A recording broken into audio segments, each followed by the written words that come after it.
Students, आप सभी का स्वागत है उड़ान आईएएस एकेडमी में। मेरा नाम अनुपमा राणा है।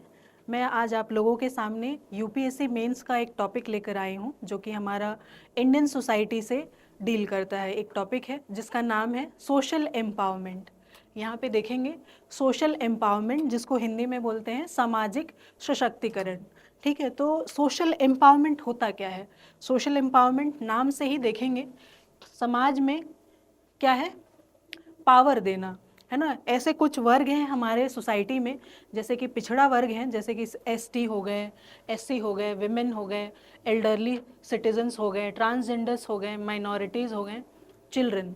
तो ये जो पिछड़ा वर्ग है, इन सबको क्या है, एक तरह से पावर देना, एम्पावर करना, उसको हम लोग बोलेंगे सोशल एम्पावरमेंट या फिर सामाजिक सशक्तिकरण। ठीक है, तो इनका क्या है, एक तरह से एम्पावरमेंट करना या फिर पावर देना, या इनको कुछ बेसिक राइट्स देना, फैसिलिटीज़ देना, ताकि क्या है, ये इनका डेवलपमेंट हो पाए और अपने लाइफ में क्या है, बेटर चॉइसेस बना पाएँ और इंडिपेंडेंट हो पाएँ। तो उसको हम लोग बोलेंगे सोशल एम्पावरमेंट। सोशल एम्पावरमेंट हमारा इंडियन सोसाइटी का बहुत ही इंपॉर्टेंट टॉपिक है, जिसमें क्या है, वल्नरेबल सेक्शंस के लिए हम लोग क्या है, बेनिफिट्स, अपॉर्चुनिटीज़ और राइट्स लेकर आते हैं ताकि उनका डेवलपमेंट हो पाए।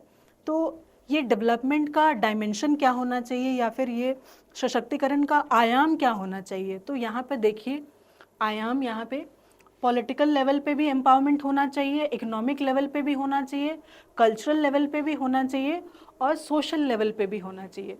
जैसे कि एग्जाम्पल के साथ समझते हैं पॉलिटिकल एम्पावरमेंट किस तरह से। पॉलिटिकल एम्पावरमेंट, आपके पास वोटिंग राइट्स होना चाहिए, इक्वल पॉलिटिकल राइट्स होना चाहिए, पार्टिसिपेशन का राइट्स होना चाहिए पॉलिटिकली।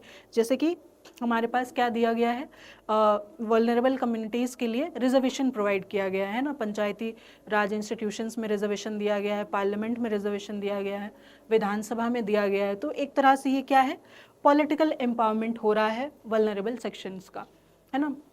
उसके बाद सोशल एम्पावरमेंट में जैसे आए, तो सोशल एम्पावरमेंट में क्या है, कुछ बेसिक राइट्स देने चाहिए ताकि वे सोशली पावरफुल फील कर पाए या फिर सोशली एम्पावर्ड फील कर पाए, है ना। जैसे कि आर्टिकल 14 है हमारे कॉन्स्टिट्यूशन में, है ना। आर्टिकल 14 हो गया, आर्टिकल 15 हो गया, आर्टिकल 19 हो गया, जिसमें क्या है, right to freedom, right to equality, है ना, राइट टू नॉन डिस्क्रिमिनेशन। तो ये सब राइट्स क्या है, कहीं ना कहीं इंसान को सोशली एम्पावर करते हैं, है ना, सामाजिक सशक्तिकरण करते हैं। ठीक है, और वैसे ही कुछ कल्चरल राइट्स भी होने चाहिए, जिससे क्या है, वल्नरेबल सेक्शंस को हम क्या है, डेवलपमेंट कर पाएँ। जैसे कि कल्चरल राइट्स में हमारा कॉन्स्टिट्यूशन में मेंशन्ड है आर्टिकल 29 और आर्टिकल 30, जिसके अंदर क्या है, सभी को अधिकार है अपना कल्चर, लैंग्वेज को प्रिजर्व करना या फिर प्रमोट करने का, है ना। उसके बाद इकोनॉमिक डायमेंशन में आए, तो इकोनॉमिक डायमेंशन जैसे कि फाइनेंशियल इंडिपेंडेंट बनने के लिए इक्वल अपॉर्चुनिटीज़ प्रोवाइड करना। हमारा आर्टिकल 16 बात करता है कि इक्वल अपॉर्चुनिटीज़ इन एम्प्लॉयमेंट, है ना। तो इस तरह से क्या है, इकोनॉमिक एम्पावरमेंट हो पाएगा। तो ये होता है सोशल एम्पावरमेंट। सोशल एम्पावरमेंट क्या केवल सोशल राइट्स देने से होता है? इसका आंसर है नहीं। तो फिर किससे होगा? पॉलिटिकल राइट्स भी होना चाहिए, इकोनॉमिक राइट्स भी होना चाहिए, कल्चरल राइट्स भी होना चाहिए, सोशल राइट्स भी होना चाहिए।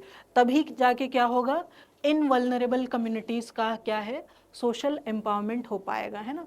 तो सोशल एम्पावरमेंट टॉपिक में इन सारे जो वल्नरेबल सेक्शंस हैं, इन सबको क्या है, डिटेल में कवर किया जाता है। तो यूपीएससी के पॉइंट ऑफ व्यू से आपको शेड्यूल्ड ट्राइब्स के लिए क्या प्रोविजंस हैं, क्या बेनिफिट्स हैं हमारे कॉन्स्टिट्यूशन में, और हमारे स्कीम्स क्या क्या हैं, क्या क्या लॉज बनाए गए हैं, है ना, और क्या क्या प्रॉब्लम्स हैं। तो ओवरऑल इन सारे वल्नरेबल सेक्शंस के टॉपिक वाइज आपको पढ़ने पड़ेंगे और कवर करने पड़ेंगे, तब जाके क्या है, एक सोशल एम्पावरमेंट टॉपिक आपका कवर हो पाएगा UPSC mains point of view से। ठीक है, तो आज के लिए इतना ही। Thank you so much.